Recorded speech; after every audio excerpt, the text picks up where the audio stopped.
Ladies and gentlemen, welcome into the Trap Draw podcast. This is a Seamsters union. We are putting a bow on the 2025 World Series.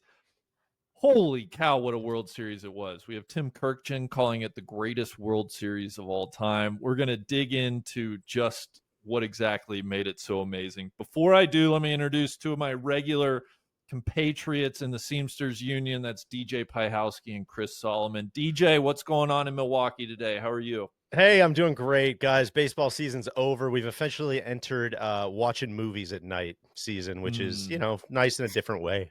But we're gonna miss it. It's good to be with you guys. And what a series. I don't think, we usually can get out of talking about the Blue Jays on these episodes. I think we're gonna have to talk about the Blue Jays on this one. So Toronto fans rejoice. They're gonna love that. That's gonna. I feel like that might cheer them up from what they just went through. Solly, what's going on? How are you today? I'm wonderful, big. I'm very excited to talk baseball as always. Just slightly more anxious and nervous. I love hucking takes. I love just throwing shit against the wall. When you have like a live in-person auditor, a real ball knower that's live here, it just makes you just a little bit more gun shy to reach back and go for one. But I'll allow you to introduce him next. Well, thank you for that wonderful setup. Yes, joining us today, first time you've hopefully maybe you've seen him in the Milwaukee City Tour video, but he is here on the podcast. That's Mr. AJ Ellis. AJ is a former big league catcher. He spent among other time in the major league, spent a good amount of time with the Los Angeles Dodgers, actually owns one of the best postseason batting lines in Dodgers history. I believe only ranking behind Manny Ramirez with a 365 career postseason average. That includes 7 runs, 5 doubles, 1 triple, 2 home runs, 5 RBIs. AJ, thank you for joining us. You can be the voice of reason if you want, or if you just want to huck some takes, we'd love that too. Well, it's probably the only time I've ever been in the same sentence as Manny Ramirez, so that's a huge accomplishment already on the front side of this pod. It's also great to be with you guys. The first time that this foursome's been together since the beatdown at Brown Deer. We just put it on you guys. Solly and I just had our way with you guys on the course. Even a rainstorm couldn't stop us. So good to be hanging out and loving to talk some ball. And man, you nailed it. This was, God, I can't remember a better World Series and just a conclusion to a season than watching these games. Hey, AJ, I think just off the bat here, I think it's Manny that should feel like honored to be mentioned in the same sentence as you. Because if I'm just looking at this, just objectively here, career WRC plus in the postseason, AJ Ellis 201, Manny Ramirez 140. Wow. Often regarded as one of the great postseason hitters. Don't worry about that sample size in there. All right, that's not what we're focused on here today. I'm going to go ahead and fewer triples as well. I can look that up. And I can neither on Manny real quick. I can neither confirm nor deny that when we were teammates in 2008, a teammate of mine was taking his batting practice bats, using them, and then reselling them as game used bats online. So that's how big Manny was, and how bleak the money was back for some of us minor league callbacks. It was not me, but that was definitely a thing that was happening with the Manny Ramirez Manny Wood experience in LA. Well, I should thank, this is a good time to thank our good friend, Mr. Jeezy, through whom all things are possible. I also want to thank our title sponsor. That is, of course, our good friends at ServPro. ServPro is the #1 brand in cleanup and restoration and is known for making any mess. Toronto fans, take this down. Making any mess like it never even happened.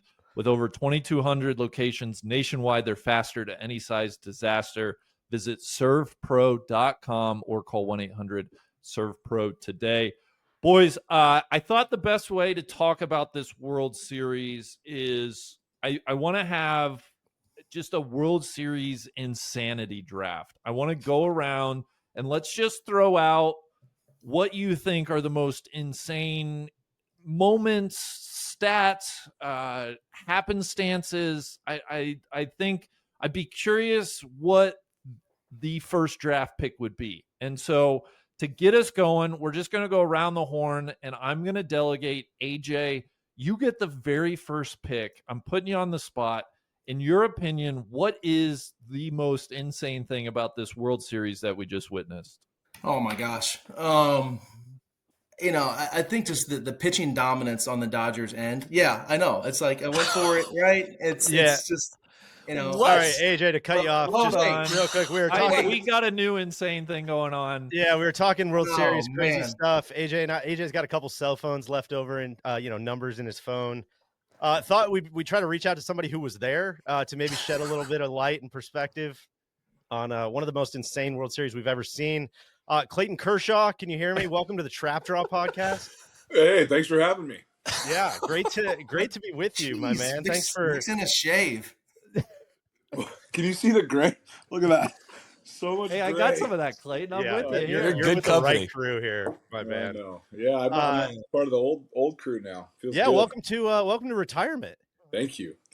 Feels good. I just clearing out my gym right now. Actually, we have like a little room here for a gym, and we have too many kids, so I'm turning it into a playroom and making some kids bunk up. So I'm just moving all that stuff out, and we'll figure out working out later. AJ said he's got some old man program for me, so maybe I'll get on that. Yeah, you and Solly are in good company This there. is I think you guys- relatable, man. Yeah. community there. Bunk beds. That's the key. Yeah, start For building sure. up. We were we were just talking about how crazy the series was. I mean, AJ, I feel like I'm jumping on your draft pick, but where do you want to start? Well, I mean, my draft pick, we're talking about like just the crazy moments of the World Series. And, I had my experience of sitting there in game 3, swinging bunt down the third base line. The bases are loaded. I've noticed a lefty warming up in the pen for the Dodgers. I see Dave Roberts come out of the dugout. I know what I was feeling sitting on the couch watching you trot into that moment, but I guess it's easier and better to ask, what were you feeling trotting in, and like, what was that moment like? And man, what an amazing moment for you. First time ever pitching in extra innings. Crazy.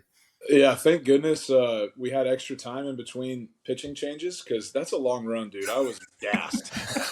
And so I needed those extra, like, you're supposed to have like 8 warm-up pitches by the time you get there. I think I threw 4, and I was like, I need a breath. I need a minute. Little nervous, obviously. I think I was in a better spot than my wife. I'm sure the video kind of went viral of her in the stands up there, and she's not a reliever wife, guys. She's a starter wife. She's just not. She's not made for that. And honestly, I don't think I am either. I'm not a reliever. I think I'm a starter. But I finally threw a slider that actually turned right the way it was supposed to, and he rolled over. So thankfully, it took me like 4 tries. I think I threw one good slider, and he finally grounded out. But yeah, what a moment. Last time, ended up being my last time ever to pitch. So I'm just so glad he got out. Vladdy was on deck, so I'm just really glad he got out. It was awesome. Was it Todd Coffey we played with? He used to mad sprint from the Oh, dugout yeah. to the mound. Like, you didn't go Todd Coffey from the bullpen to the mound on us. I mean, that should have been a play. No disrespect to Todd Coffey, but the fact that me and him just got compared with our runs hurts my feeling a little bit. Okay, Todd was a great reliever, though. He helped us out a lot, but that hurt. That hurt a little. I think they need to bring back the bullpen cart. I think that's sure. what's missing from 100%. modern day baseball. They have that somewhere. AJ, Brewers. Yeah. Oh, the Brewers have it? We saw it underneath the stadium there. We took a little photo by it this year. Yeah, Oh. I think that needs to come back. Yeah. Maybe Savannah Bananas or something. It seems like they'd be all over that. Well, you said you maybe not meant out, cut out to be a reliever. I want to ask you about that a little bit. Like, what was this postseason like for you? Because I know you've probably had elimination games. Everybody's available type stuff, but yeah, do it for like an extended period. Who did you talk to? What was your mindset? What's it like? I mean, game 3 where it's like you're sitting in the bullpen and the game can end with one swing for 10 straight innings. Like that's got to be just a heart attack every day. Yeah, it's different, man. Like, I talked to some of those guys, like usually you have some defined roles, like closer, setup guy, multi-inning guy, long guy, whatever it is. And our bullpen wasn't really built like that. We had Roki closing out games, and then we had, like Blake Trinan is kind of like the fireman, putting out big situations. But yeah, I mean, it was just like all hands on deck from pitch 1, basically. You just didn't know what to expect. So I talked to different guys and try to figure out different routines. And basically for me, it was just one big, hey, try to stay loose for 6 hours. So once I played catch at 3:00 that day, or whatever the time to play catch, just try to stay loose as all the whole day, because once I shut it down, I wasn't coming back. So that was the goal. And but no, man, it's a different animal out there. Those guys, newfound respect for bullpen guys. That's not an easy job, just to have the phone ring and feel your adrenaline start pumping, and then you get in the game, and it's usually a big situation. So I definitely haven't do it for a month straight like that. Newfound respect for those guys. It's awesome. Well, can we bridge the gap then from that into what Yamamoto did in this series, and explain to me kind of how do you throw 96 pitches in Game 6 and turn around and pitch in Game 7? What is the fatigue in that? Is it arm related? Is it body related? Like, he was throwing harder and faster on almost all of his pitches in Game 7 than his season average, and we don't ever see that, so I'm really struggling to wrap my head around kind of explaining how that works from a body perspective. Well, apparently we're all soft. I mean, that's what we've been saying, man. All right, it's good to hear you say. Yeah, welcome to the trap draw. That's a take. Yes, we should just be pitching every day. I mean, if Yama can do that, no. But on a level that Yama pitched like that, and I think what the craziest thing is Japanese culture, right? Like, you're pitching once a week, and Doc kind of kept him on that schedule the whole season, and then, maybe on one extra day rest for most of it, but never on regular rest, and never like that. So I think it just speaks to his character. I mean, really, like, at the end of the day, you just have to be willing to do that, put yourself through that. And I don't know how he did that. Like, obviously you're pretty sore the next day, and it's one thing to get an out or two, or, finish an inning, but for him to throw, I think, what was it, 2 2/3? It ended up being 2 2/3. Yeah. Like, I mean, sitting down, getting up, getting, 11 outs like that, like, or 9 outs. What's the math on? Yeah, 9 outs. 8 outs. Sorry, I didn't go to college. It's just an incredible man. So I don't know the science behind it, other than Yama's just special. That weirdly makes me feel better if you don't know, because I don't understand that happened. And he was warming up in Game 3 going the 19th inning, man. That just is so badass. Well, speaking of warming up, you got up for Game 7 when things were getting hairy there in the final inning. What was that feeling like? Did I hear you were, David said you were going to come in on the next hitter? Is that what I heard? I think so. I was preparing for the next hitter. Yeah. So I think it was Varsho on deck, and obviously lefty. And what I didn't realize is that IKF had bunted Vladdy over to third. So I didn't realize there was one out. And so Barger walks right there. And by the way, the Blue Jays, they swung the bats unbelievably all series. I mean, that was their 2-strike approach. They didn't strike out. They grinded out at bats. They got slug. I mean, they're amazing. But anyway, yeah. So first and third, I thought there was no outs. And so, Kirk grounds into the double play. And I'm thinking, all right, run scored. That's a bummer. But at least there's 2 outs, nobody on, game's tied. And I'm coming in the game. So I'm like firing bullets down there. And, obviously there's some adrenaline going on. And I'm still throwing. Like, I throw one more, and everybody starts jumping up and down. I'm like, yeah, it's a big double play, guys. The game's tied. And is there still a bullpen catcher, or did that guy run on the field already? Yeah, everybody started. I was like mid-stretch. And, my gosh. Bardo comes up to me and grabs the ball and is like, hey, we just won the World Series. We just won. And I'm like, what? And I look out, and everybody's celebrating. And so, yeah, that was, And then you had another run in, you had to do. And you had the run in when the bench is cleared, you had to do. I think that's just what that tells us, is you're not ready to be done. I think you should run it back. Like, you wanted to keep playing. Yeah, that's not what that means. But I was, the bench is clearing, and then running out there for that. I don't know if I would have made it one more time running out there. I would have been done. Clayton, you guys are the first National League team to repeat as World Series champions since my beloved Cincinnati Reds did so in 75 and 76. I was wondering just how difficult is it, and I guess how different is it trying to repeat, in your opinion? Like, do you notice certain things throughout the year? Like, obviously it's hard to win a World Series any year. Is it more so trying to repeat?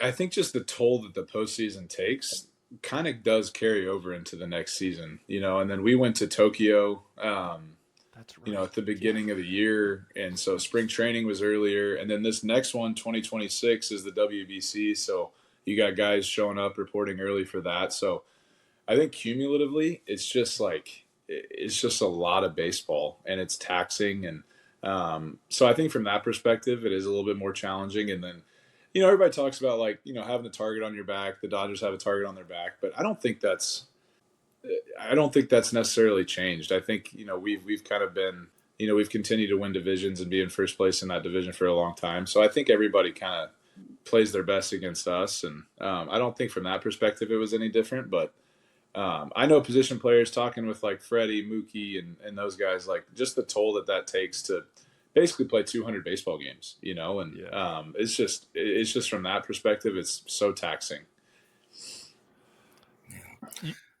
Kirsch, like I was going to ask you this one when we got together, but you know, I still have you ranked as the greatest individual game ever played. 2013 opening day, complete game shutout against the Giants, game-winning home run, top of the ninth, in a 0-0 game off George Contos. You and I both run to the bat rack. George Contos catching strays right now. Sorry, bud. But you know, watching Shohei against DJ's beloved Brewers, like that game, like what's it like for you guys as teammates, just watching that? I know the fan perspective, I know our perspective, but like being there with it and like seeing it live, like what was that like? Yeah, I mean, I think we were all fans at that point. You know, like, just doing something that nobody can do. Literally, nobody can do that in the world. You know, to that level. And how hard did he hit those balls? How far did he hit those balls? God. Like, and then the one off McGill, I think was the most impressive. You know, because nobody expects him to do it again, and he goes oppo on a curveball. He's throwing 100. Like, I playing with Shohei now for 2 years, and now this year's getting to see him do both. I didn't truly grasp how hard that is. Like, everybody's like, two-way, yeah, he just pitch and hit or whatever, but nope, that was unbelievable. And then to be elite at both, like, he really is. He's top 2 or 3 hitters in the game, and then he's at least top 10, 15 pitchers in the game. So it's just like, it's just incredible. Oh, and he can steal 59 bases in the year where he doesn't pitch as well. If you need me to steal 60, I can. I just I don't want to. I know. It's amazing, man. Just got the full package, and he handles everything so well. I think that is lost too, is like the media circus, the frenzy that it is around him. He doesn't let it get to him, and then he doesn't let it affect us either. Like, we don't really see it because he takes on so much of that burden. So, just so much more. Not that I didn't have respect for him, but so much more respect for him now, having seen it. What is it like? What's he like, I guess, in terms of personality perspective and just communication wise? Understandably, he does a lot of his interviews in Japanese for, you know, public appearances, but, you know, we hear him speak at the parade, and you hear him, you know, shouting out, fastball all day, Freddie, I think is what he, like, the lip sync was. What kind of can you talk to me about the evolution of, like, his communication, how that works with guys from different backgrounds in your clubhouse? Yeah. Did you guys see Yama's in the parade? Did you see Yama? That was so good. That was unbelievable. Spoke Spanish and English. I was just, oh man, Yama's the man. But yeah, Shohei, I think, speaks, I mean, definitely enough. I mean, we talk in English. You know, he definitely understands English. We talk, and he's open, talks with us a lot. I think, you know, in general, I would say he's pretty reserved and a private guy in the public spotlight. But you know, overall, like, simple communication's easy. Everybody can talk baseball too. So it's just, he's just a normal part of the clubhouse. It's not really a language barrier with him.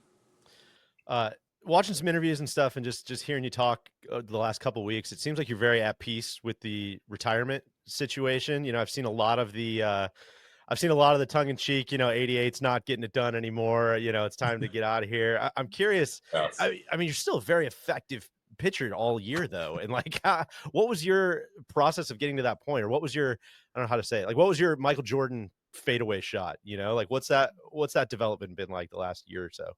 Yeah. You know, I think after the surgeries this offseason, you know, kind of sitting down and like, all right, if we're really going to, you know, do this rehab and get back to it, give it a go for one more year, you know, and then just kind of see where we're at. And that's the way Ellen and I kind of always talked. And then going into this season, you know, we kind of were like, hey, let's just act like this is the last one and see how we feel. And so We did that. We didn't like take anything for granted. Ellen made so many trips, saw so many starts. And then, over the course of the season, so thankful that I was able to stay healthy, thankful that, I got to be, productive out there. I wouldn't say like great, but enough to like stay in the rotation, be helpful in the rotation, make my starts. Especially as like Snell and Glasnow and all those Yeah. guys are hurt, right? I mean, it's we had an essential piece. Yeah, it was important in that regard for sure. So thankful for that. And then, yeah, I mean the way it ended this year, man, I couldn't have scripted it. So I'm just grateful, man. Just looking back on everything, I'm just so thankful, so grateful for the 18 years that I've had, and I can't think of another way to end it. And I feel really good about not having to throw another baseball competitively. Feels good. What are you going to do instead? What's on the dock?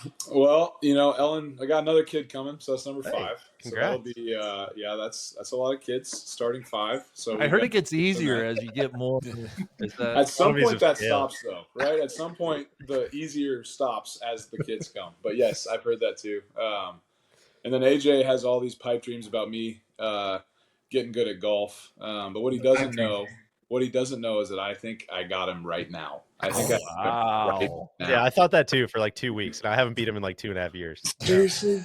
I haven't seen him play in a while. No, he's gotten it's unfortunate. He's gotten really good. He's starting to putt better, which is a shame. Okay. All right. Well, I'll walk that back a little. I'll put some work in, but act like I'm not. Yeah. Do the work, and we'll see how it shakes out. But that's right. I do want to ask you about AJ because there's a million other questions I have too. But I got to ask you about the no-hitter, which he caught. Unbelievable game, 8-0 win over the Rockies, 15 strikeouts, no walks. Only person that reached was on an error. What I want to hear kind of from both of you guys. What's your lasting memory of that day? I mean, I think for me, just getting to do that with AJ, I think that was the most special part, and no earmuffs AJ, but like he is like, he's my best friend in the game, and we got him to keep up and talk and ask him, lean on him for advice, guidance, all that stuff. And he's just a great friend, man. So I think to be able to have that memory together is just really special. And hey, I mean, don't let him fool you. AJ was actually pretty good. He was a pretty good catcher back in the day, like he actually knew what he was doing, and he actually could swing the stick a little bit. And, he had some great years in there. So it was just really fun. A great way to, a great moment for both of us. I think that I'll always remember and love. How was that for him to earn your trust? I feel like he kind of became your catcher there. I can't imagine that's an easy thing for anybody to work their way into that position. AJ, you remember in the 2007 bullpen in Jacksonville? Were we on the road? Where were we? Jacksonville. It was in Jacksonville. Okay. So we were in the minor leagues, and AJ had gotten this like directive from our front office, like, hey, Clayton has to throw changeups. We gotta get him to throw changeups to get called up. Like he's just throwing fastball, curveball, and I still can't throw changeup. So that was kind of an impossible mission for AJ. But he, we were warming up in the pen, and I'll let AJ finish. I don't remember exactly what happened, but the directive was, he's got to get 15 changeups, and he's got to throw these. And so, first thing Clayton does, he comes and finds us. Let's throw these 15 as fast as we possibly can, get him out of their way. So I'm like, okay, whatever, man. I'm not gonna. This punk little 19-year-old just got called to Double-A. I'm this veteran Double-A catcher, who's going to show the Jacksonville Suns we're talking about here, man. Double-A baseball. Yeah. Show this guy the ropes. Baseball's never been hotter. So warming up in the pen. It's like my first time really catching Kersh, and he's super intense on game day. Preparation is like top of the charts, and like what he does to get himself ready for those moments is why he separates himself in those regards. And I don't know this yet. I'm learning it, and he's warming up, and warming up for a game is probably similar to a golfer on a range. It's really not about executions. Honestly, it's about getting your body loose and ready to go perform. And so. But, Clayton's not hitting his spot. It's supposed to just change up. It's up and away. And, he throws one and I catch it. And I look at him stand up and I'm like, hey, relax. And he looks at me and he goes, you relax. And I sit back down. I'm like, who is this kid? Like, what's going on? So, But from there, I saw the competitiveness and we began to really connect. And just through our shared competitiveness, the pitcher catcher relationship, our desire to go win games, things also we held in common.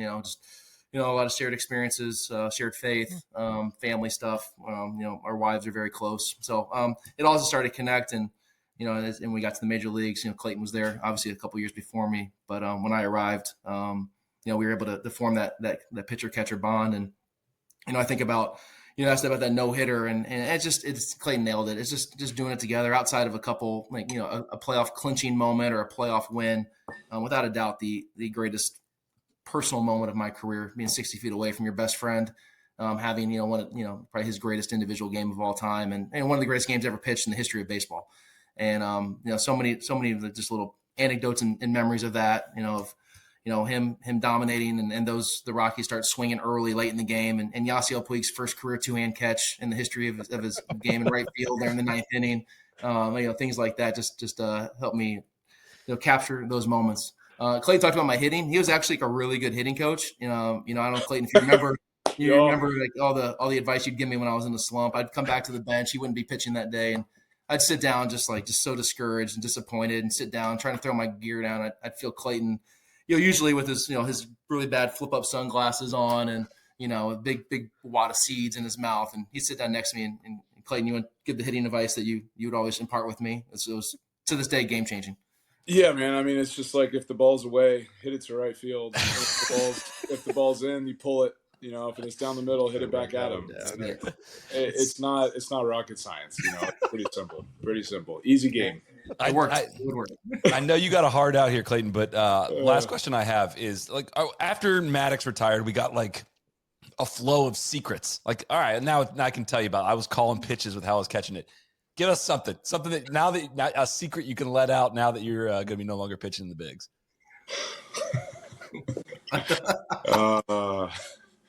Okay.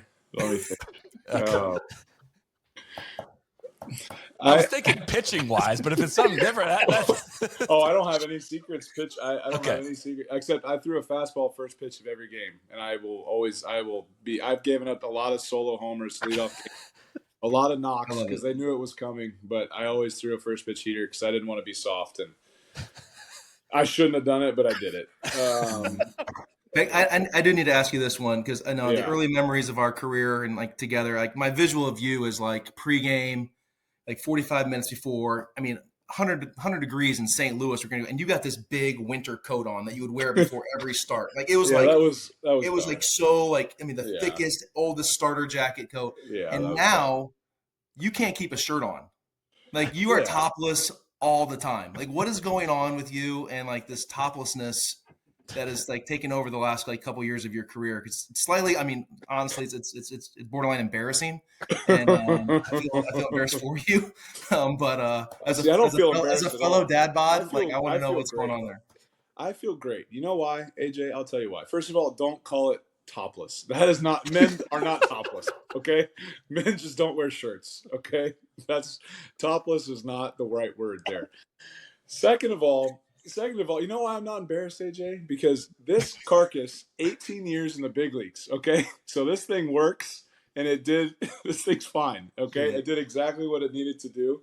And, yeah, maybe I'll clean it up a little, maybe. I don't know yet. We'll see how it goes. But that's why. And champagne burns a little bit more, too. So that's and I'll never get to do that again. So that's probably true, too.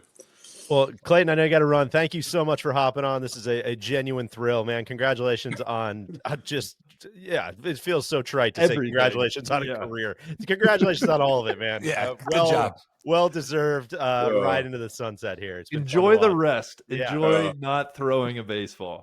Thank you, guys. This was fun. Appreciate it. Go to the range. Work on that game. Let's go. Absolutely. That's where I'm going. See y'all. Didn't know that was where were we at? Well, that was a heck of a surprise there. Yeah. I told you guys about that, didn't I? You're a diabolical duo right here. AJ texted me yesterday. He's like, "Yeah, I think I got a special guest if you want. I was like, "Oh, we can't tell those guys. Come on, that'd be so funny." Well, sorry. While Clayton was talking, AJ, you might know this, but here's Clayton's career numbers with AJ catching. Are you ready? 864 and 2/3 innings, 599 hits, 192 earned runs. How many strikeouts? 954 strikeouts. That's a 2.00 ERA in 123 games for Clayton across 864 innings. I would say you guys were a fantastic battery combo. Think how good he would have been if I could actually frame. Don't pull up my framing numbers. I know you didn't get to answer, but I do want to hear. I remember talking to you on some of the no-hitter stuff. Just I know you've told me a little bit more about like what he was like that day and how like what it was like in the dugout and some of that stuff. Yeah, it was just again like such a really special day. With Clayton that run he was on, Randy, those numbers, they look great for me, but it was when he was at just like the peak of his powers, and there's a lot of guys coming back there, but when he was on that run. He'd always have his fastball command. I mean, that was something you could almost bank on. And then he'd usually have either his A slider or his A curveball. And the other one would probably be in that B range. And you kind of piece it together from there. But, he went on a stretch there with the no-hitter and mixed in and something like 43 consecutive scoreless innings. And 41. That was in my notes. 41. That year 41. He was 21-3 with a 1.77. Yeah. And on that stretch – he had an A-plus slider and A-plus curveball going during that stretch. So for me, it was honestly like just understanding the hitter, like, what maybe was a slight weakness to the guy, if he needed it, a slower breaking ball or a harder breaking ball. Clayton talked about his commitment to the fastball first pitch. He was so dedicated to count leverage, and his ability to go 0-1 on guys was like probably the most important thing in his approach and the way he attacked hitters was to go 0-1 and just open up his entire arsenal. And when he would do that and he had that run going, that no-hitter game, it was really simple. I mean, to throw that many innings, 9 innings, to punch out 15, but the pitch count was still only like 100, like 103 or something like that, which is just crazy. That means his efficiency is like out of control.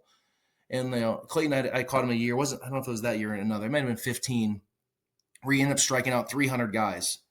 And, people like ask me about that season. Like, man, so many strikeouts. It's so rare to see a guy punch out 300 in a season. And the beautiful thing about Clayton was he was not trying to strike hitters out. He was trying to get you out. And, his goal was to go deep in games. And so, he was more than thrilled to see you hit a first pitch ground ball to the third baseman or pop up in the infield. But once you got 2 strikes, okay, now I'm going to try to put you away and finish you off. So of the 300 strikeouts, I can probably honestly say probably only 50 were probably like before the at-bat started that he was going to try to punch you out because there was a runner on third, less than 2, maybe after a leadoff double. Can't let the guy move over, so I'm going to have to try to strike this guy out just for the game management. And that's kind of what separates him in that era of pitching to like kind of how we're watching baseball thrown now, where it's so many guys step on the rubber in an 0-0 count, and their immediate thought is, how can I strike this guy out in an 0-0 count? And then we see 7, 8, 9, 10 pitch plate appearances with foul balls and 3-2 counts. And that's what separated Clayton and allowed him to have the dominance he did in that era of pitching. Especially when the average exit velo in that 2015 season is 85 miles an hour. So like you're not when they're making the contact and nobody's taking him deep. His home run rate was, so if you're pitching to contact somewhat in there, if they're not hitting the ball hard at all, like you're gonna get guys out quick, and they're not fouling off a ton of pitches. It sounds like if you're striking out that many. And your pitch counts are staying that low. That's another kind of underrated aspect of all that. It's insane. A funny thing about that era too was so many opposing teams would just line up 9 or depending on the pitcher, but like at least 8 right-handed hitters to face him, thinking that was going to be the way to combat him. And all that allowed him to do was to lock in on his locations and his lanes. He would talk about it all the time. When we would play the teams that actually have the left-handed hitters, like the Cardinals with Matt Carpenter and John Jay and Matt Adams, and the Cubs with like Anthony Rizzo and others, those were a little bit more of a challenging games where he would have to change his sight lines, but teams would load up the righties thinking that was going to be the way to attack him. And he just loved it because he would just live in his lanes and his mechanics and just repeat. It's like almost no career splits. It's insane. Like a 0.11 difference in weighted on base average between righties and lefties over the course of his career. It's insane. I was going to say that no-hitter trails only Kerry Wood in terms of game score, the infamous 20 strikeout Kerry Wood game. In terms of game scores. I mean, this is going back to like the 60s. You go like far, far back when pitchers were throwing 25, 26 innings in a game. You have higher game scores, but the Kershaw no-hitter was like truly the second best game ever pitched by game score in our lifetime. My favorite thing about it, and you guys just kind of got to experience it for 20 minutes or so, is with the, what he did, obviously statistically and performance was something else, but his personality and who he was on the days he did not pitch is why he's, every pitcher's favorite pitcher. That's why he's every baseball player's favorite baseball player. I get asked more questions when I go around the league about Clayton and what he was like and, what his routines were. This guy is just beloved in our sport, and that is really rare to find in such a polarizing game where people are going to be like, I don't like that guy, I had a bad experience. Clayton is so revered, unlike anybody else I've ever been around. And I'm just grateful I got a 60-foot view for a long time. You clarified there on days he wasn't pitching. What's he well, like? that's what I was going to say too, is I feel like a very tangential, kind of casual fan. I was always like, man, that guy just seems like really locked in. That is just this fun-loving guy you're talking about. Yeah, I haven't really seen that guy. And then the last 3 years, he's just kind of like, you see more and more of it. Mic'd up at the All-Star game was great. Some of the other parades. It's just been, it's been really fun to see that. I'm sure you guys have heard stories or anecdotes about like Daniel Day-Lewis on the set of like Gangs of New York and like, There Will Be Blood and things like that. That's how Clayton was on game day. He's like a character actor who like stepped into a different role. And, he had his routine and, fortunately we all learned it where he was going to be at certain times, when he was going to eat lunch, when he was going to be in the training room, and just how the air and the temperature of the room would change when he was there prepping. And when he wasn't around and we were in other spots, it was awesome because we knew we were going to win that day. It's a great feeling for a Major League Baseball team. It's like, we're going to win. Clayton's pitching. But then he'd step in the room or whatever, and all of a sudden, like, everybody like scatter. Like, let's get out of here because we don't want to be around this energy. And then once the game would start, it was just this competitiveness. Anything in the dugout in between innings, had to be just very short. Short conversation about, the upcoming hitters, who they might pinch hit. He might ask a random question about a pitch, what the umpire might have said about something. But it was very, very quiet and stoic. Our big running joke in San Francisco, for the longest time, the bullpen pitchers would stay in the dugout with the team because, funny enough, the Giants forgot to build, bullpens down the line when they built the stadium. So everybody was in the dugout, which was kind of unique. And it was kind of cool to have all, 25 guys, 25-man roster in one spot. So these bullpen guys would get to see Clayton, his in-game routine all the time. So a former teammate of ours, a good friend of ours, Josh Lindblom, I offered him $500 to go and ask Clayton what he thought about the end of the movie Inception, if Leonardo DiCaprio was really alive or still dreaming in that moment. And Josh really was tempted to go down there and ask about what was going on, but at the end he decided not to. And that would have been really great to hear how that would end up. But Josh didn't jump the shark on that one. Guys, should we keep throwing out some World Series restart stuff? it? Yeah, let's get to number one. I think the craziest thing to happen was what just happened. I think, and then we can kind of go down from there. Yeah. All right, let me take the second. And AJ, I want to get your insight here specifically. I'm going to throw out, of course, Will Smith hit the game-winning home run in Game 7, right? In the top of the 11th.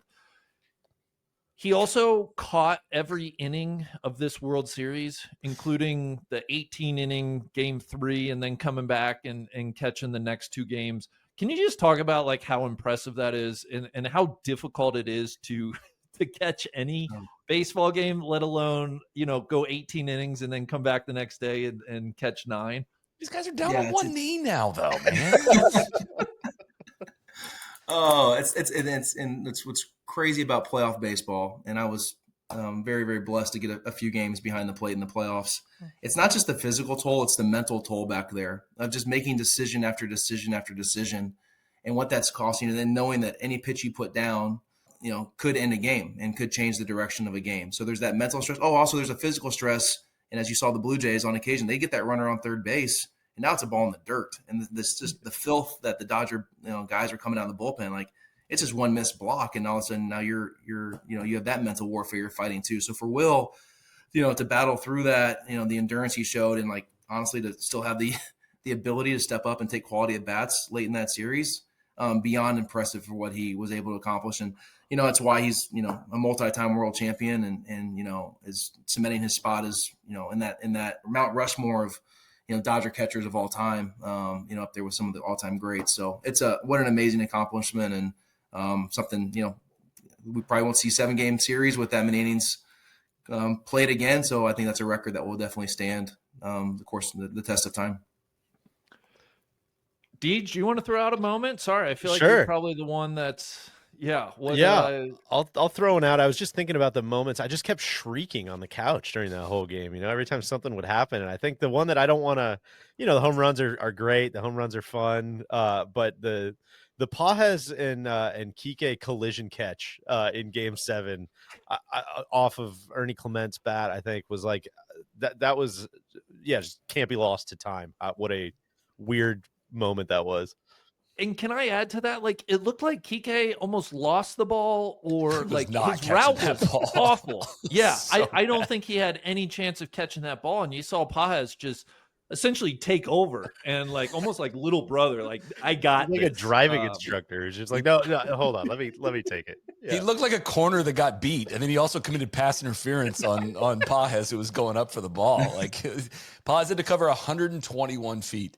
To make that catch, 60% catch probability on that. Like it saved the World Series. I was going to say, and again, that ball drops, it's all over. And I mean, butterfly stuff. He's in there as a defensive replacement too, right? Yeah, I mean, he's like, 100%. He's in there late in the game, and there was all kinds of those little moments. Let's even to take that a step further, DJ, is he didn't even start the inning defensively. Right. Yeah. It wasn't until the bases were loaded and they wanted his throwing arm in case Varsho hit a fly ball to center field. So Dave Roberts pulling the right lever right there, getting a stronger defender. Because I don't think Tommy Edman makes that play. And Tommy Edman and Kike, like he's not going to high point that ball. And yeah, that's just those are the strategic decisions that you see when the game's on a razor's edge that just end up paying off right there. So that was amazing.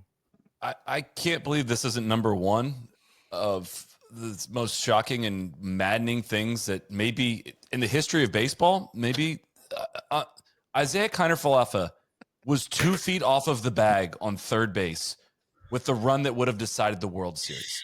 We're going to do this? We're going to really do this? Yes, we are. You going to do this one? Really? I do want to do this one because I know what you're going to probably say. History of baseball. It's a game, like a championship deciding play here. Right. What happened in game, Chris? What happened in Game 6? What happened in Game 6 is a player got doubled off, and I've looked into this one, AJ. I'm gonna warn you on this. I think somebody looked this up. I'm trying to find the numbers. There was something like in 1,900 at bats, Dalton Varsho lined out to third base 5 times. Okay. So it was like you're trying to prevent lining out to third base and getting doubled off here. That would be. It's not just third. It's second. It's short. It's every infield spot. Like there's no way he's going to be able to change direction on a line out, on a ball hit to Rojas, a ball hit to Mookie. Freddie's going to have a good angle at that one. Obviously, there is no way that you can in that inning getting doubled off the base. We are taught that from the first day of spring training when the bases are loaded and infield's in. And you're at third base, you got to be back, and then you got to be close to the base. It is just such low hanging fruit to like kind of try to find a way to justify him not scoring right there. But IKF and the Blue Jays did everything right in that situation from a base running standpoint. But on a line drive to other parts of the field, you can freeze on a line drive. It's the third baseman that you can't get back on in any way, right? Like that's the only one that you would have no shot at getting back on. Is that fair to say?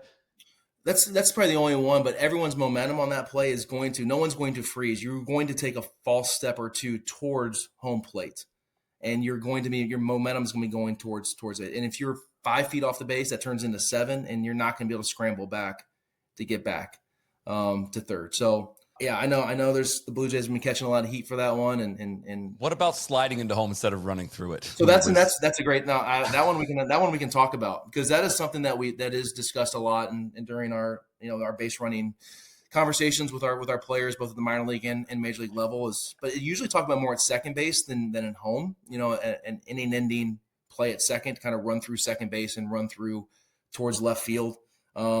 Your instincts are always to slide on that one. I don't begrudge him for sliding, but yeah, that could have been a conversation that could have taken place between the third base coach and, to kind of walk up and say, hey, like ground ball, sprint through home plate, sprint through. Don't worry about sliding right there. So that one is definitely worthy of, some maybe a potential conversation or teaching point. But the lead length, I'm not going to bite on that one for sure. Can you imagine the situation just the situation though is not an asymmetrical bet of like, all right, if I get doubled off, we go to extra innings. Like that's what happens here. Or if I score, we win the World Series. Like that's, you know what I mean? Like that's, if they were down by one, I could see that being like, if you get doubled off, you lose your guy on third base here. Like that's we need to score that run specifically. I don't know. That was just it was the difference in winning the World Series or not. And that's where like, if I was a Blue Jays fan, I would be wildly frustrated. So I'll go back a game from previous. We talk about the guy getting picked off, Barger getting picked off second base. So talking about a moment for me. Game 6, 3-1, Roki gets taken out, Glasnow comes in, coming out of the pen. One of the first times he's done that in quite some time. That moment, Ernie Clement, who has one of the greatest postseasons in the history of postseason, most hits ever in postseason play. That's right. I bet he would trade half of those hits not to be over aggressive and swing at the first pitch in that situation. Second and third, nobody out. It just kind of blew me away that he would chase a ball up and in that spot when honestly, I know he's, he knows this, but all he's really trying to do is get the guy over, get the guy in, ground ball to second base. Dodgers are playing infield back. But what happens to all of us in that moment is we want to be the guy. And especially your Blue Jay, you think about Joe Carter and you think about taking that one swing to win a World Series. And Ernie, for as great as his series was and what he did, I think if he would have taken that pitch, settled into plate appearance, I think he would have had a very different outcome and it would have played completely different. Next batter comes up. It's Jimenez and, Kike instincts just take over. And I guess you said that he played 7 feet shorter than the rec, knowing that Jimenez was not going to beat him on the backside over the top. Big props to Kike. Blue Jays, you've got to recognize that. Base runner and third base coach have got to point out where he's at and getting doubled off there. Especially with George Springer sitting on deck and not having a chance, that for me was probably a worst tactical base running moment than what happened in the 9th inning of Game 7. I feel like when they talk about guys getting called up and the game moving faster, that's what the last 3 minutes right here have just felt like. It's like, oh yeah, no, I don't know how you can process any of this stuff in the moment. How are you not just looking at how many people are in the stands? That'd be I mean, yeah, it's just there's so many moving parts, man. It's great. Yeah, it's great hearing you break it down, honestly. I feel so badly for obviously the Blue Jays players, but the fans too. I cannot imagine going through, taking it back to the bottom of the 9th in Game 6, right? Where they put tying run on second base, nobody out, fail to score. And then you get to Game 7, Ernie Clement gets the leadoff double in the bottom of the 8th. They have a chance to tack on an insurance run there. Don't get it done. They give up the home run to Rojas. The Blue Jays get out of a bases-loaded jam in their top of the 10th, I believe, only to come back with Vladdy leadoff double, fail to get him in.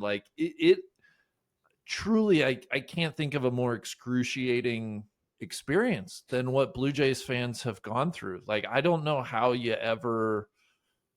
It was so awesome to watch with no dog in the fight, and totally. I think this World Series would have broken me as a Blue Jays fan. I don't know how you come back from any of this. Yeah, I agree with that. I was kind of thankful about the NLCS sweep, to be honest. I'm like, at least it was, it wasn't better. It was like 2 different teams played 2 different sports. Yeah, that was not even. We didn't have a chance. I forgot. Yeah, the Blue Jays. Sorry, the Blue Jays loaded the bases in the bottom of the 9th with 1 out, failed to score. Could have, Rojas. We're talking about the play at the plate there. It. Oh my God, I feel for you, Toronto. It is. I mean, it was playing with a little bit of house money getting there. The Mariners should have won Game 7 of that series. We haven't really debriefed on that one, but that was the situation with Springer in that game. That was one I struggled to really understand of why they were with what's his name, Bizzardo. Maybe their third best reliever and clearly the biggest at bat of the game when they had Brash and Munoz available and giving up that. Like, if I was a Mariners fan, I'd be pretty darn sick to my stomach as well, because by the time the Dodgers got to the World Series, it seemed like they were pretty ragged, and they seemed like they were. They were available to be beaten, and the Blue Jays essentially did it. It just were one run short, and it's just maddening. Any other draft picks you want to rifle through quick? We don't have to spend. I got a few more. Go ahead, Deej. What's on your list? I would say, gosh, I'm looking at my draft board here. I mean, you mentioned George Springer, but him playing with a strained oblique and just doing what he was doing is like, that's going to get brushed over. And that was 3 for 6 every time he came to the plate. I mean, he's just like, kind of hero stuff for the Blue Jays. That was awesome to watch. AJ, what else you got? Just I mentioned, like, coming off the emotional Game 7 when Dodgers, coming off the juggernaut, like the Blue Jays just show up in Game 1 and just punch so hard. Barger's grand slam, separate that game, like saying, "Oh, this is going to be a series. Like, this is going to be something real." And like, Barger, a guy who spent half the year in AAA, 6 multi-hit games in the World Series, like, that's amazing. Like, there's so many individuals like him, Clement. We haven't even talked about, Vladdy, who's now like cemented himself as easily a top 3 hitter in our sport. And also just playing incredible defense. Oh my gosh. Incredible defense. Familiar with just amazing. Glove. Yeah. And almost hit a game-winning World Series home run. No. It looked like it was gone when he hit it. Okay, I have. We didn't even touch on Savage. I mean, it's just like what he did. Yeah, starting the year in high A or something, and starting Game 1 of the World Series. It was like Game 5, 7 innings, and struck out 12, no walks. Also pitched in Game 7. Yeah. Gosh, you mentioned the Addison Barger grand slam in Game 1. That's the first pinch hit grand slam in World Series history. I thought that was worth shouting out. How's this for just kind of insane? With the Dodgers winning, they are now the 5th straight team to win a Game 7 of the World Series on the road. I thought that was really interesting. That we've seen now 5 straight road teams win a Game 7. We touched on Yamamoto. I just had a couple notes on his complete game in Game 2, which I think in and of itself is so impressive. The first World Series thing he did. Yeah. The first World Series complete game since 2015. Solly, our guy Johnny Cueto, did that for the Royals. And with this being his 2nd consecutive postseason complete game, Yamamoto accomplished that feat. The last person to pitch back-to-back postseason complete games was Curt Schilling back in 2001. Whoa. How about another Yamamoto while you're at it? I was blown away by this one. He won a game in 9 months this season. 9 different months he got a win. That's really cool. So that's wild that he started the year in Tokyo and finished the year in Toronto and got a win over the course of 9 months. The other one that was crazy to me in this playoffs, what I thought was just an amazing playoff. All the series I thought were really good. And there's some moments, even though we laugh about the Brewers, but there's some good moments in that series.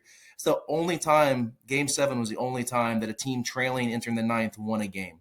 They were 0-42 going into the 9th inning. Wow. Teams were. And that was the only time all playoffs that it happened. I thought it was pretty wild to see that one. That's crazy.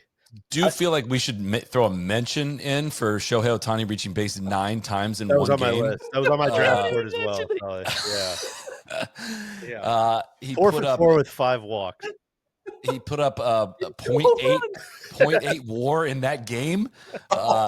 Your hero Luis Arias, Randy, put up 0.9. No, we're not doing this. Just we're for not the season. doing this. Solly. Just for reference sake, okay? We're not doing that. Also, that was the second 0.8 F WAR he put up in a single postseason game this year, because he also did that against the Brewers. Yeah, we could while pitching that game. 3 home runs at pitching.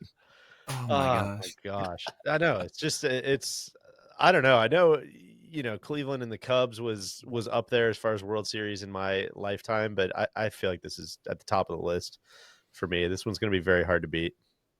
I think I mentioned this, but when Tim Kirkjian calls it the greatest World Series of all time, like, I felt like it was the most exciting one I had watched personally, but that's kind of a gold, that's a stamp of approval right there for me. Like, Kirkjian has forgotten more about baseball than I'll ever know. Yeah.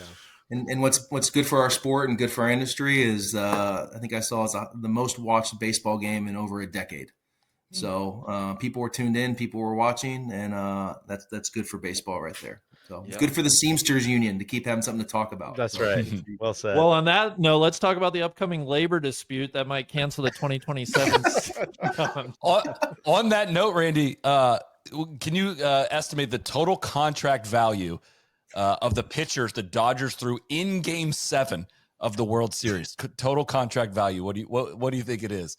Is it $2 billion? Not quite that much.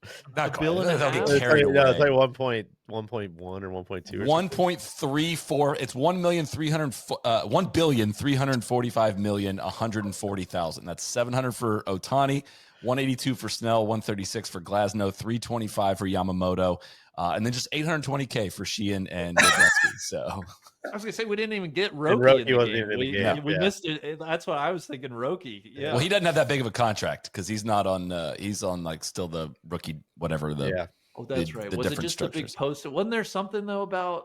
That's incredible.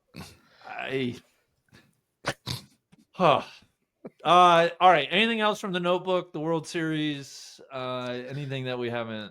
No, I I think I would just say like how much I enjoyed watching the Blue Jays. You know, and some of that is like they're a souped up version of the Brewers. You know, they're contacty, but they also hit really hard. They've got, you know, very fun to watch starting pitching. They play a very fun brand of baseball, and I don't know. I would have watched a best of 25 series between those two teams. It was just everything you're asking for, and I think you need a. I don't know. On one hand, and I know we'll get into some of the Dodgers stuff, but like they're the fourth or fifth biggest payroll in baseball. You know, it's not like there's some like super plucky underdog, but they kind of played that plucky underdog role a little bit. You know, Andres Gimenez feels like an underdog. Barger feels like an underdog. Ernie Clement feels like an underdog. Alejandro Kirk feels like an underdog. Like they were just a great foil.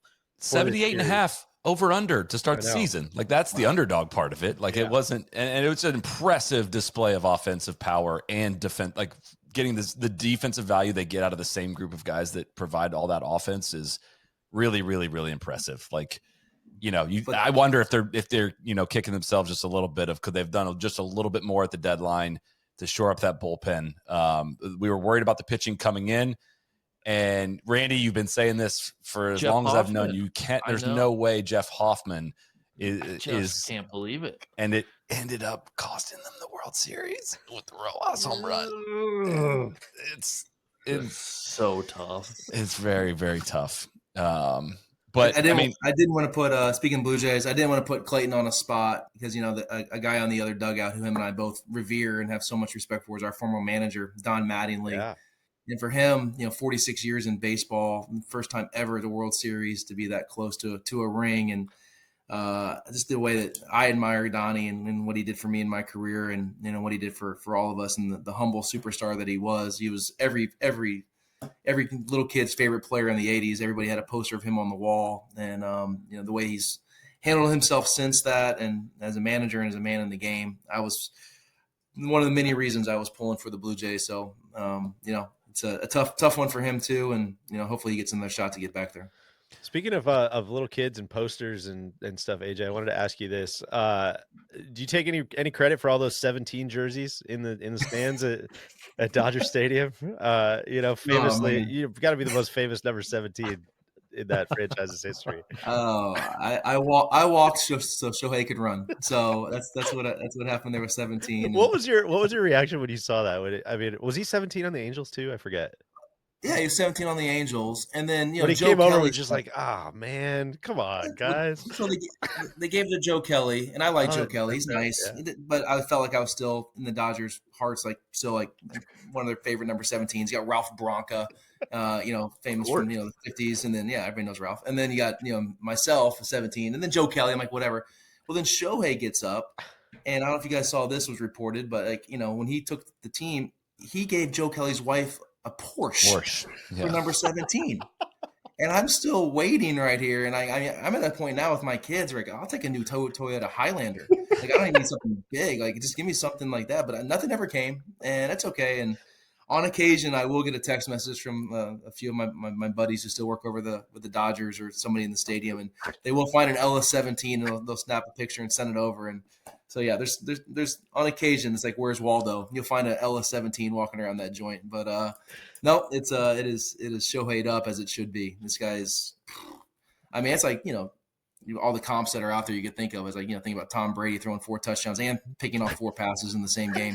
And it's like it's just wild to think about what he did on that field.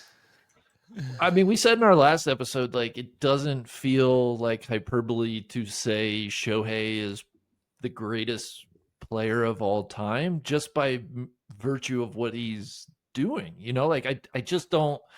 It just seems kind of irrefutable right now. And it's the only I'm very against kind of how everything has come together for the Dodgers, and we can talk about that. But like, a positive of this is getting to watch the best player in the biggest possible moments and on the biggest stage is like, that's undoubtedly a big dub for baseball. Yeah, 100%. All right, AJ, we might send you on your way now, unless anybody, speak now or forever hold your peace. We're gonna get into some quick grades for the rest of Major League Baseball, and I don't think I mentioned in your intro, you are a special assistant to the GM of the San Diego Padres, so I don't think we want to put you in a position where you're grading other teams. It's like Kirk Herbstreit. I'm calling the game tonight. I can't make a call. Right. That's right, guys. Okay. Yeah. Well, I hope those are right. My invitation. I didn't want to hijack the World Series with Clayton, like talking about him so much. So hopefully this worked out all right, and we got to have a good ball talk. Absolutely. 100%, man. That was unbelievable. So DJ knew about it. Solly and I had no idea Clayton was joining. So when it just popped up Kirsch in our studio. That was a pretty great surprise, AJ. Thank you. Was well done. Thank you for arranging that. Shit, I looked up and I just realized I've been smiling for 6 straight minutes because I was just legitimately that surprised. Yeah. Well, AJ, thank you so much for dropping in. Thank you for being a friend of the program, and hopefully not the last time we talk to you on this podcast. We'll have to get you in next season for your wisdom and perspective. And yeah, just really appreciate you, man. No, appreciate you guys. Always fun, and we'll see you guys all soon. Awesome. All right, guys. Now is a good time. Let me thank another of our sponsors today. That is Rhoback activewear. Guys, fall golf is here, and Rowback is ready. Vests, hybrid jackets, hoodies, you name it, Rowback has it. Let me introduce you to Rowback's new Pace Q-Zip. The fabric is incredible. It's soft, stretchy, insanely comfortable. Has a nice custom metal zipper, rib collars, cuffs, and hem, and an elevated look. Think sweater, but more comfortable. Haven't been able to take this thing off. I got one in my closet, like perfect for fall time right now. Second, the Rhoback Fulton Hybrid Jacket. I think people might be sleeping on this one. It's as simple as that. It's great, lightly insulated torso with smooth stretch sides and sleeves. Easy to swing in, comfortable for everyday wear. And then finally, the Rhoback Delta Pants. They're our favorite pants. They have this really nice stretch waistband to give you a little extra room and comfort, but still maintain the perfect fit. The fabric is awesome. They maintain a great look for everyday wear on and off the course. So if your fall fit needs a refresh, now's the time. Head to rowback.com, RHOBACK.com. Use code TRAP, TRAP, for 20% off your first order through the end of this week. Q-zips, jackets, pants, whatever you need, Rowback has you covered. Thank them for sponsoring the Trap Draw. Solly, I think let's just tie a bow maybe on bigger picture Blue Jays Dodgers stuff. I'll throw it to you. Yeah. Where would you like to go? I do want to just shout out. All right, look. So the Blue Jays are projected for 78.5 wins, and you end up a run away from winning the World Series. What happens there? How do you bust through projections like that? And the answer is bat speed. The internal development. I don't pretend. There's a great. I think there was an article on Driveline about. I don't know how they went about doing it, but they were one of a few teams whose bat speed increased as the year went along. And it's pretty inarguable at this point how the correlation between bat speed and slugging and offensive success in baseball. And you talk about teams that are, doing so much on the analytical front to try to find an edge. And the Blue Jays, very clearly superseding and going to the top of that list of kicking everyone else's ass on an analytics standpoint is just something that I think should be really encouraging for baseball, for Blue Jays fans. And like combine that with an ownership group that is clearly has an appetite for spending. And I mean, they went out and got Santander this offseason, who was not on the postseason roster. He's been, he had a very poor 2025, obviously, with it was injury riddled, but like him returning could present an interesting opportunity for even more offensive development for them. And Bo Bichette potentially coming off the books gives them an opportunity to get involved in the free agent pitching market potentially. And I don't know. I guess I'm buying more Blue Jays stock than I was anticipating at this point, because I think they've clearly shown the appetite to want to improve and spend the money and do it. And now you got this good of a core to build around. Like it feels very different than like the Orioles situation from a couple years ago, where they were looking like a potential, annual threat in the AL East. And I don't know, man, just to play that good of offense and defense, man, it just makes a ton of sense to go make a splash in free agency this offseason, because you really are just filling in gaps on an already very ready team. Our friends over at Rates and Barrels had a great episode after Game 7 about some of that bat speed stuff, but also some of the holes they are gonna have to fill. I mean, the Bichette question is a big one. I feel like just from a easy sports talk radio perspective is like one of the faces of the franchise and the guy who hit the big Game 7 home run. Like, do you really not bring him back? Where is he going to play? Does he move over to second base? What's that contract look like? That's an interesting one. Scherzer was a 1-year guy. Bieber was a rental, I think. I did just read today Bieber opted into, I think he had a player option. Oh, sweet. So well, that's good. Bieber will be back. Yeah. There's going to be, anyways, just a couple. Yeah. I hope that all stays together as much as that team that we saw on the field, that I was just glowing about how much I had fun watching them, I think if my case for letting Bichette walk would be like I'm seeing a projection of 8 years, $212 million for him in the open market. Is the offensive production you've been able to produce internally. And it is hard to find middle infield though. Like that's why he's demanding over $200 million, is like how you're rolling Jimenez out there, who is very expensive over the next several years as well, who does not carry much of an offensive bat. I don't know. They got some tough decisions, but an aggressive appetite is kind of where I'm like, I can see them also being a very good team in 2026. It's really interesting. George Springer, he probably got his last best year in 2025. Like, I don't think you can count on close to 5 WAR out of him in 2026, so there is some regression potential there as well. The Bichette decision is going to be fascinating. And just how far he was able to come back over the last couple of years, right? Like he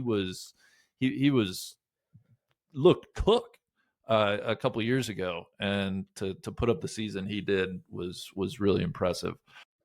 I guess bigger picture on the Dodgers side, and not really specific to the Dodgers, like they are what we grew up thinking the Yankees. Like the Dodgers are the evil empire, right? I think we should all hate them, at least for sport, right? At least for what they represent, their institutional excellence. Like I think that's enough reason to hate them.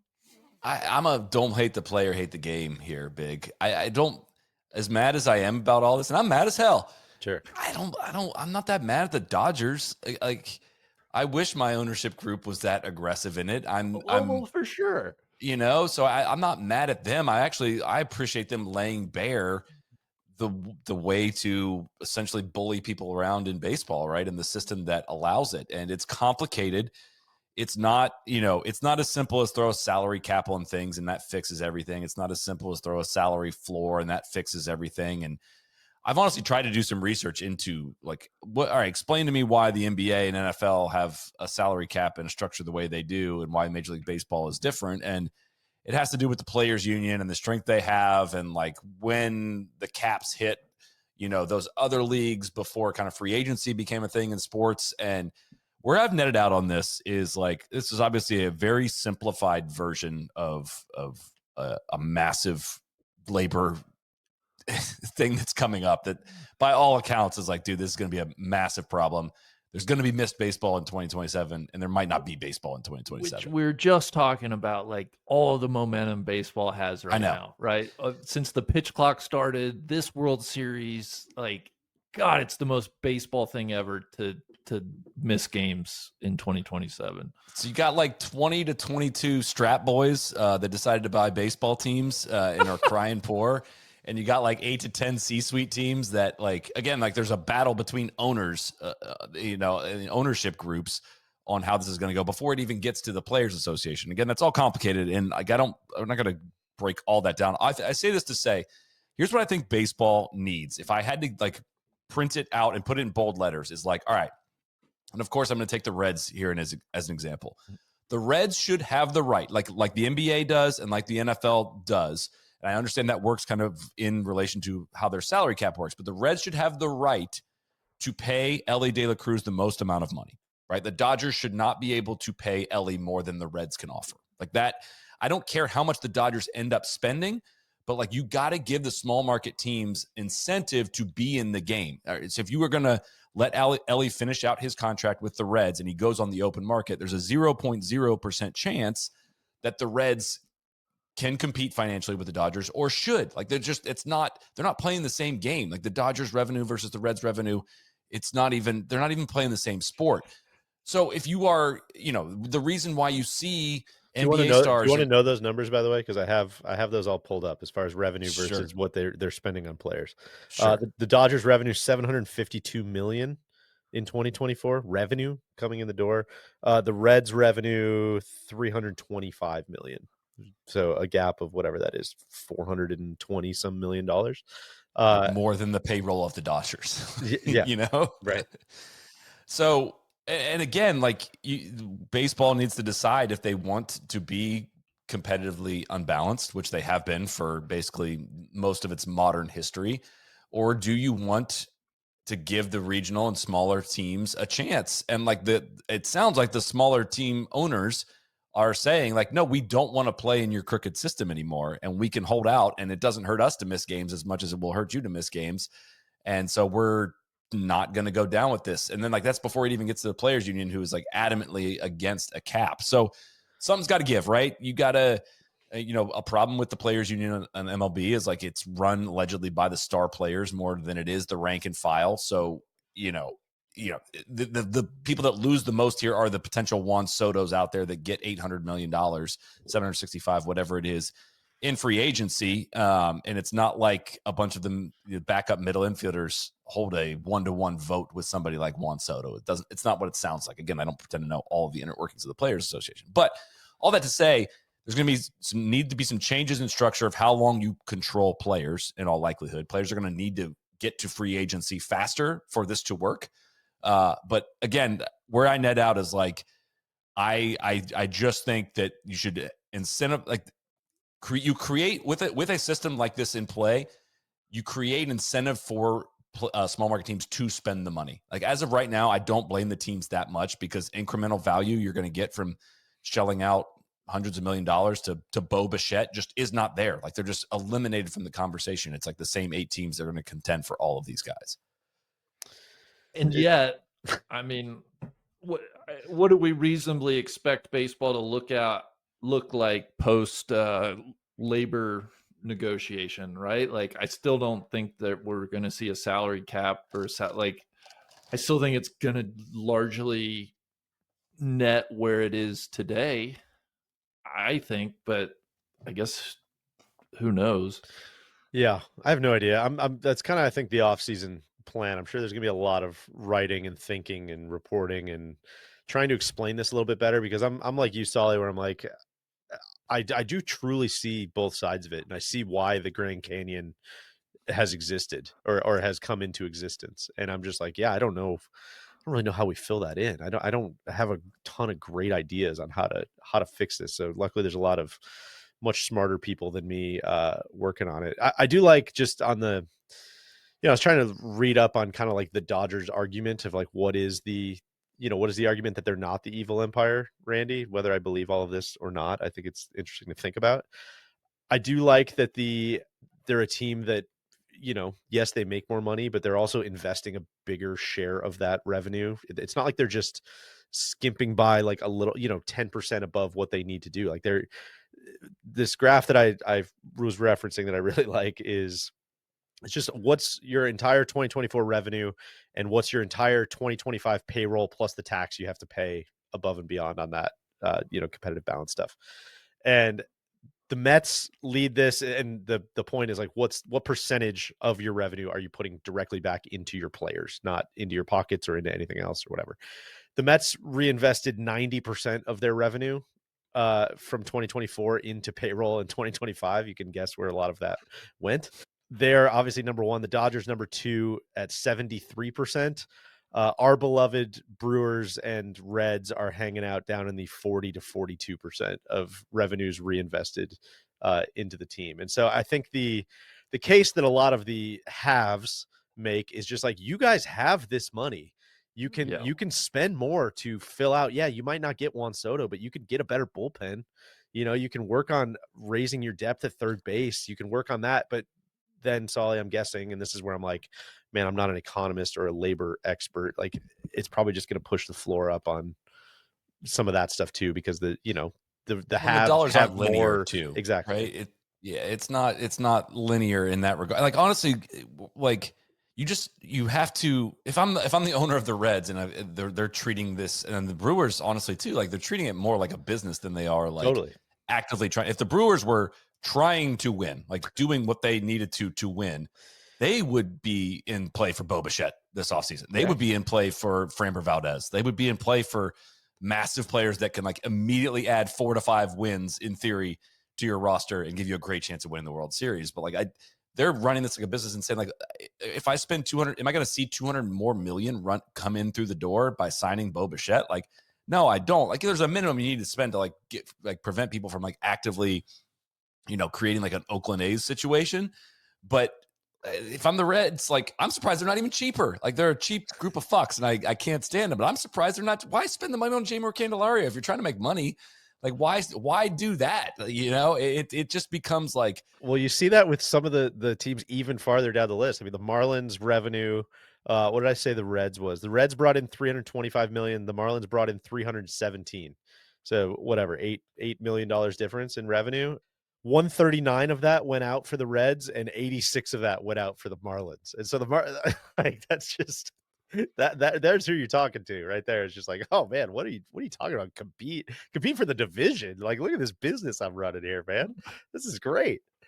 And I think it's inarguable that spending money equates to wins in baseball, right? There's a lot of bad faith stuff you see out there of like, yeah, the top spending team has only won the World Series one time in the last whatever, blah, blah, blah years. Like, I think there's been one below the halfway point market of the payroll, like 16th or higher in payroll team that has won the World Series in the last 25 plus years, which was the Royals. I think I saw that somewhat recently. Like, and it's not a guarantee if you spend money that you're gonna be good, but like it's inarguable that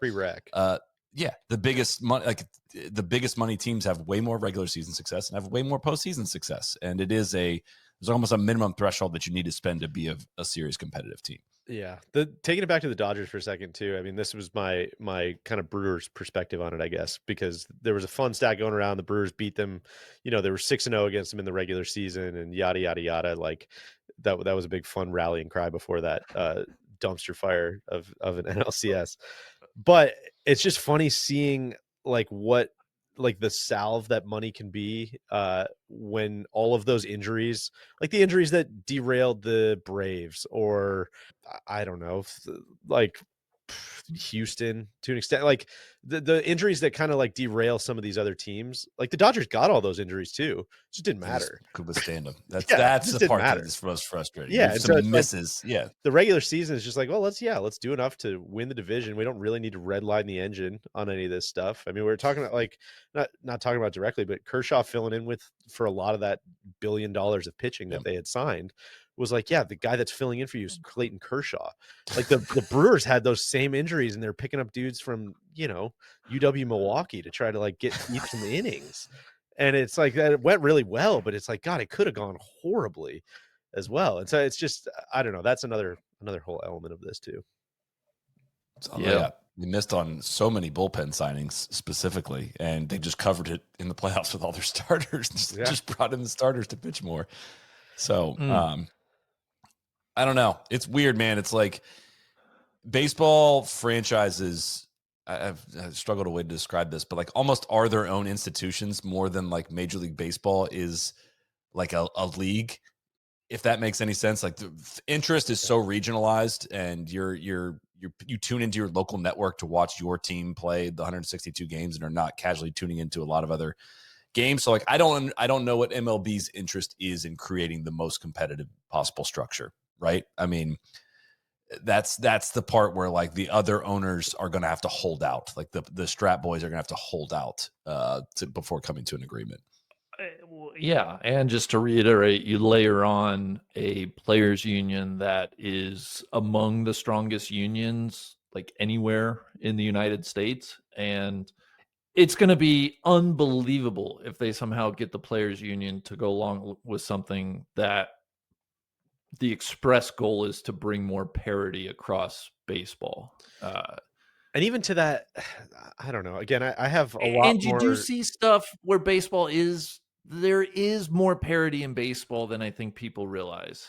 And I also think there's golf comps here as well, because I think you can layer some, like zipper up some of our, the William McGirts should have a much more fair shot takes versus some of our baseball takes. I think they don't directly line up. I think, especially you start looking at like the signature event series and some of that, I'm like, man, I do think there's a lot of people, like, look at the ratings. There's a lot of people that like watching the Yankees and the Dodgers.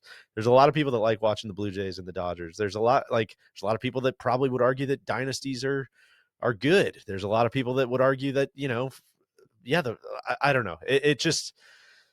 It's very complicated. And that's why I always just feel so quickly out of my depth trying to fall down on one side of this, where I'm just like, man, I know as a fan, like, yeah, it would be great if this small market team had a little more fair shake, but it's hard to ignore all of the rest of it. Well, you look at, and we're going to tie a bow on some beginning of the season over-unders, but just to like underscore that line about parity, like the Blue Jays had a 78.5 over-under line at the start of the season. The Mariners were 85.5, pretty good, but not like dominant by any means. The Brewers were at 82.5. And then, the Dodgers were at 105.5. But we all had the under on that one. 3 of your 4 teams, at the beginning of the season were like, they're going to be right there around 500 maybe. And they get hot and they play good ball. And you get to the ALCS, the NLCS. So, and that's where, man, that is the other thing. I don't know. I don't want to entirely. I feel like I'm riding for the Dodgers here. I don't know why. Maybe I'm just recency bias of having AJ and Clayton on. But this is like what Max always throws in our fantasy baseball thread, right? Is like, hey, look, man, a lot of teams spending a lot of money. Maybe the other guys just suck at it. It's not like it is not an auto press go on the AI at the beginning of the year, and it leads to everything. So I know it helps a hell of a lot, but you still got to push the buttons. You still got to manage through stuff. It is a, I don't know. It's just not black and white, I guess it's what makes for a bad podcast. I know. Cause I love a lot. And I agree. It's not like these are hard rules. If you are a broke ass team, that doesn't mean you can't win the World Series or you can't win 100 games. And if you spend $300 million, it doesn't mean you can't collapse in epic fashion like the Mets did. Like, it doesn't guarantee anything. It's just like, dude, we're just playing different games. I feel like that did get glossed over for all of the Dodgers are ruining the game. It's like, no, it can go the other way.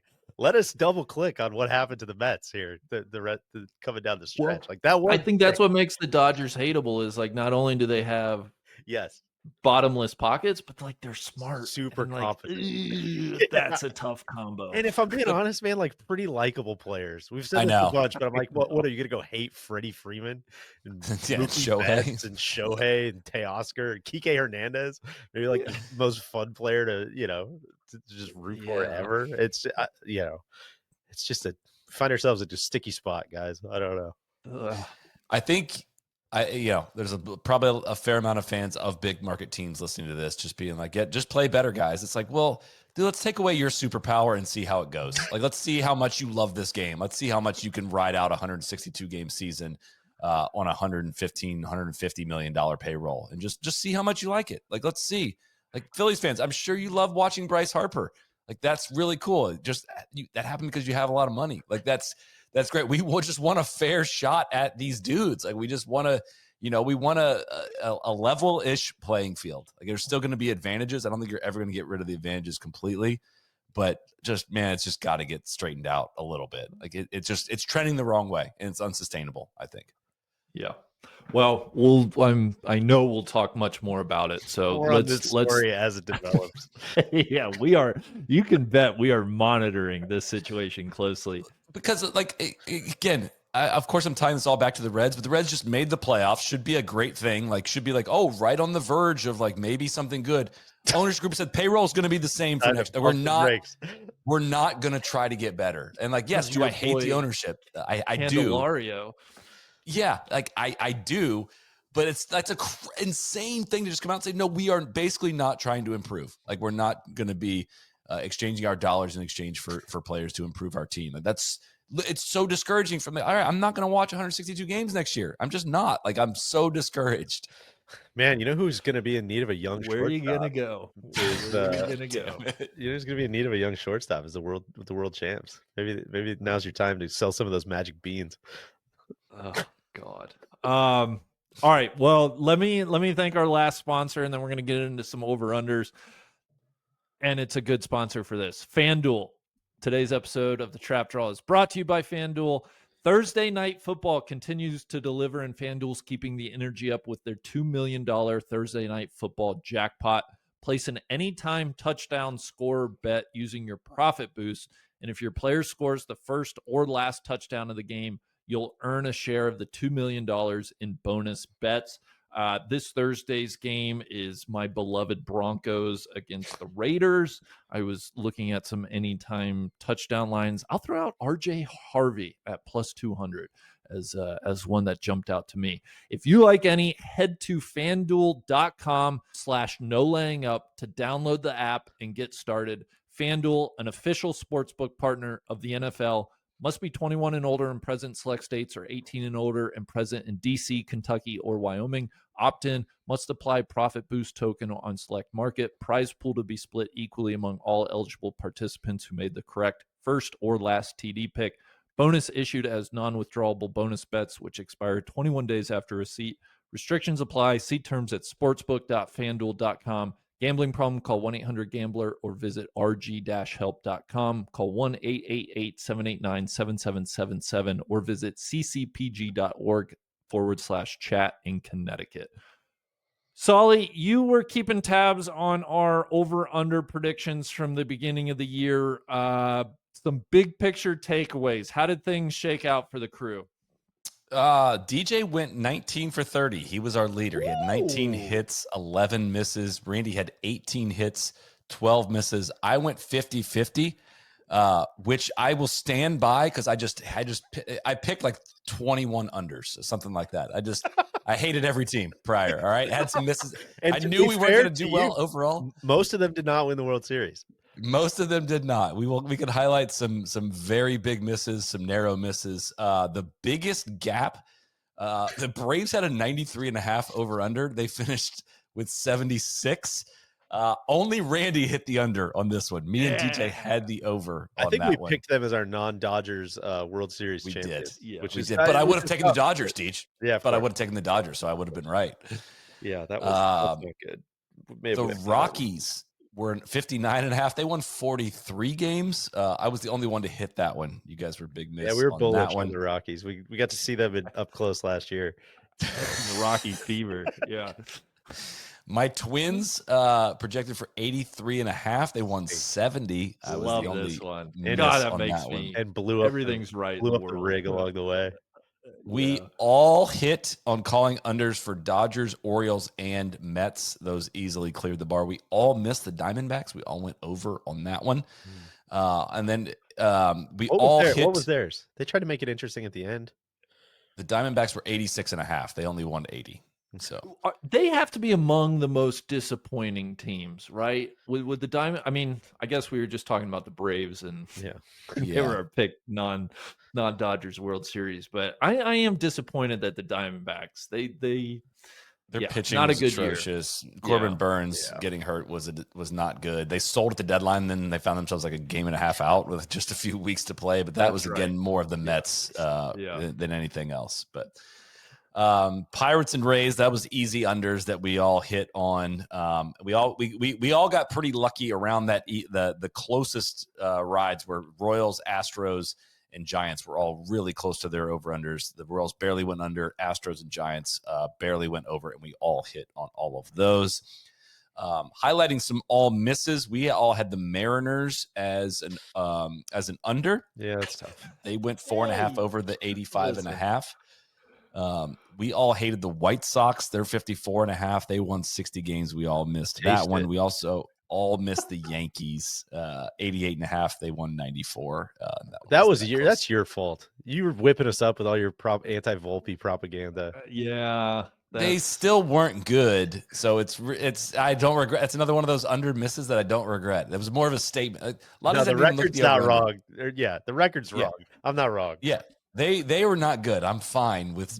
I don't care that they actually went over. They were not good. Solly, do you regret not taking the Reds over? No. Okay. No, I mean that. Next topic. They had amazing pitching that I didn't see coming going that well. Do you regret not joining DJ and I on the Tigers over? I feel like that was one. We tried to warn you that they're fun, man. Yeah. We tried to warn you. They melted down. I love my twins. Well, you apologize for them melting down and only finishing 3.5 over after being like the best team in baseball, and you guys doing a victory lap at the mid-season point. We called them the most fun team in baseball. We said they were fun. We didn't say we said most team in the history of baseball. I think is what you said. Can we just get to the main event? Where did we shake out on my A's? The A's. That was an over-under of 71.5, and they hit over by 4.5 games. We all hit that one. God, two of us hit monetarily. I got cut out of this bet for no reason. I don't understand what happened. I have I'm pretty sure I had the receipts to say like I want in on this too. And you guys were like, you gatekeep this bet, and I didn't get to play in. Think about the compound interest that we're gonna have from that 1 year of A's winnings. Big, we got to figure out. We got to roll that into another team next year. I don't know who we're gonna adopt as our darling team, but it's I've said this every time. It's very fun to have just one over under that's just running the whole year. You check in on it every day. It's just it's lovely. And I won't rule out the A's again next year. I think we keep everything on the table. A's got some pieces, got some pieces coming. Yeah, I'm excited for what's to come. Brewers are playing the A's in Milwaukee next year, or in Las Vegas next year, which could be a very fun little Sacramento next year. No, in Las Vegas, a little showcase. Really? Yeah, might be a the AAA stadium. Yeah, or where they exactly. Okay, might be maybe a Seamsters in person. Little touch base there.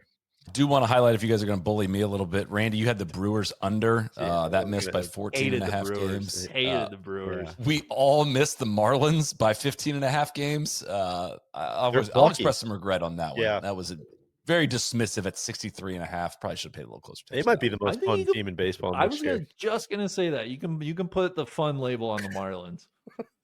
Yeah, I think Bendix robbed Preller with a ski mask in the Arias deal. But Blue Jays, we touched on this. Randy and I both had the under of 78.5. They won 94 games. That's DJ tough. had a hit on that one. So, like, if I'm being honest, I didn't want to say this in front of Clayton and AJ. I still don't really understand the Blue Jays. Like, the pitching doesn't make sense to me. And just like Ernie Clement having He's good at hitting. Ernie Clement, he needs to be a Brewers target in the future. No one's ever been more of a Brewer than Ernie Clement. Guy rules. I still just don't get the Blue Jays, but hey. Dude, I think it's honestly it's the bat speed stuff, man. Like they clearly had a team wide approach that if I was a bad guy, I would theorize they were cheating, but I'm not a bad guy. But they very clearly had a team-wide hitting approach that is what makes me scream at clouds about Chris Valleca with the Reds, Randy, of just like devaluing bat speed and doing the slap hitting thing and not making any more contact and doing it and just like truly punting. Just makes me very frustrated. If that stuff's your bag, I'll say this: a little better situational hitting from the Jays in their World Series champion. So I think you don't get to just say situational hitting and be good at it either. Like you could be. They did have good. If it's a way, take it the opposite. Take it to the opposite field. That's what I always say. Somebody told me once. Yeah. Hit it where it's pitched. I think that's all you got to do. That's right. Could agree more.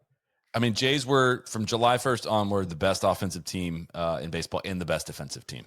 Like that. Well, I'll say this I'll say this to defend the eye test. Tough to pick up bat speed with the eye test. You know, the nuances in bat speed. So that was a tough one to clock. At least with human eyes. You know, we might need to develop. Right. You know, yeah, we'll take that offline, Big, but maybe some growth. I'm just not seeing that. Like, Solly, what are we talking about? Like 1-2 mile per hour difference or less than that? I think they I had it earlier. They had the sixth greatest improvement in team bat speed year over year from 70.7 to 71.5, but that improvement accelerated late in the year. They were 71.8 in August, 72.2 in September. Like they were just trending in all of the right direction. Doing that while having a 17% strikeout rate. Like that's the thing. They were making a ton of contact with a ton of bat speed. Like it's like what these cheap ass Reds approach of just like saying you're doing these things but not actually doing them. Like they're selling. I'm buying what the Blue Jays are selling.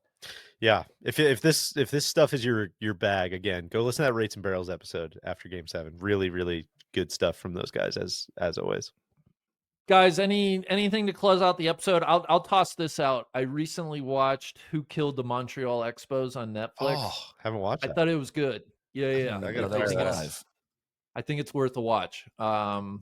Especially as we may be barreling towards another labor dispute in baseball. I'll throw that one out. Deej, have we started the homestand, the baseball book? Yes. Any early returns there? Yeah, Worth it or not? You can be totally honest. No, it's great. It's great. I'm maybe halfway through and loving it. Just a little corner of the baseball world that I wouldn't have spent any time with otherwise. So thank you to that. If you have no idea what I'm talking about, I think that was on an NLU pod. I accidentally kind of said like, oh, Randy got me this great book and it's about minor league baseball and I'm loving it so much. And then I didn't say what the book was called.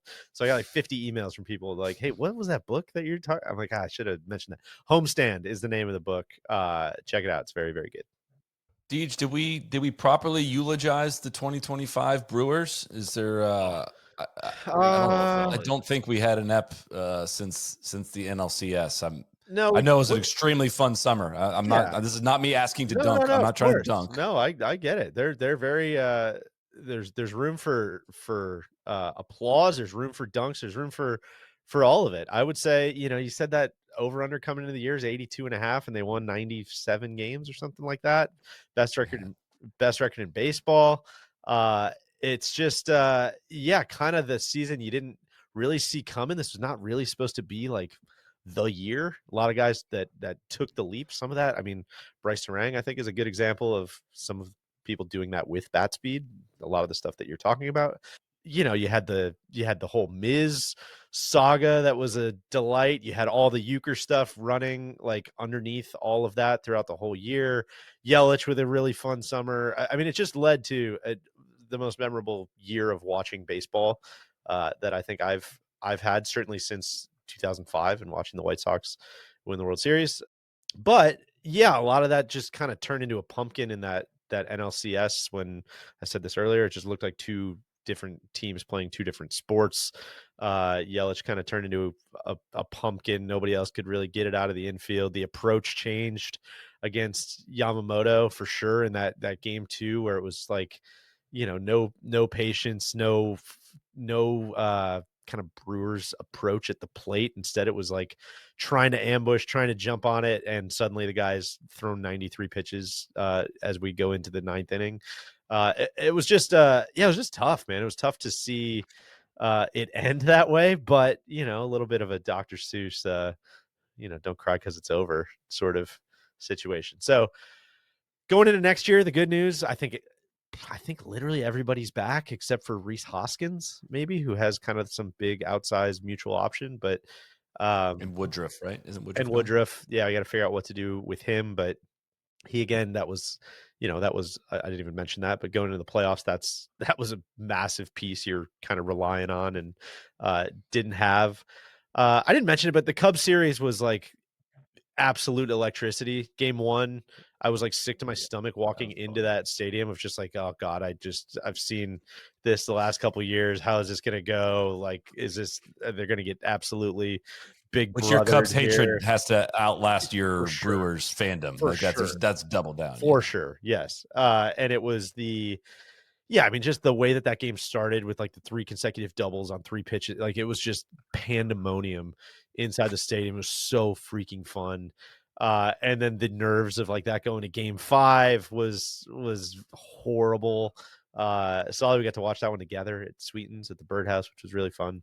But yeah, then they just, I think that series, like, no excuses, obviously it is what it is, but they, like, that series just clearly took a ton out of that team, and they just looked so deflated going into that NLCS, and just wasn't competitive. I'd love to say you pull a couple different levers and maybe it's a little closer, but guys, I don't think it was. So we'll get them next year. It'll be another, I think they got to be see what happens in the offseason, but I think you got to come in as a favorite to win the division again and try to catch lightning in a bottle in the playoffs while spending no money in free agency, likely, as we've already covered. So how's that for eulogy? I'll say this: you don't have to be embarrassed about running into the Blake Snell buzzsaw game Possibly 1, the greatest team ever assembled, right? the Yamamoto buzzsaw game 2. Glasnow gives them really good innings game 3, and then Shohei just like has one of the greatest individual performances in the history of the sport in game 4. Like, that's tough. It's tough. It's a tough draw, man. You should be mad as hell. You should be way more mad about the Dodgers than I am. Yeah, probably. I think I'm still kind of just let the hate course through you. Maybe I will.